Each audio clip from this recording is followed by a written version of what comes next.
اور جب تم نے کہا کہ موسیٰ ہم سے ایک ہی کھانے پر صبر نہیں ہو سکتا تو اپنے پروردگار سے دعا کیجئے کہ ترکاری اور ککڑی اور گیہوں اور مسور اور پیاز وغیرہ جو نباتات زمین سے اگتی ہیں ہمارے لیے پیدا کر دے۔ انہوں نے کہا کہ عمدہ چیزیں چھوڑ کر ان کے بدلے ناقص چیزیں کیوں چاہتے ہو؟ اگر یہی چیزیں مطلوب ہیں تو کسی شہر میں جا اترو، وہاں جو مانگتے ہو مل جائے گا۔ اور آخر کار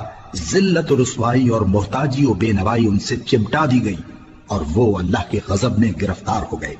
یہ اس لیے کہ وہ اللہ کی آیتوں سے انکار کرتے تھے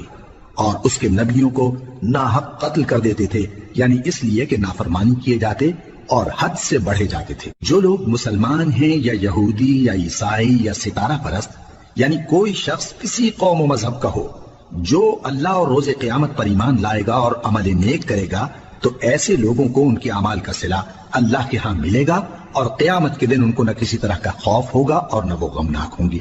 اور جب ہم نے تم سے عہد کر لیا اور کوہ طور کو تم پر اٹھا کھڑا کیا اور حکم دیا کہ جو کتاب ہم نے تم کو دی ہے اس کو زور سے پکڑے رہو اور جو اس میں لکھا ہے اسے یاد رکھو تاکہ عذاب سے محفوظ رہو،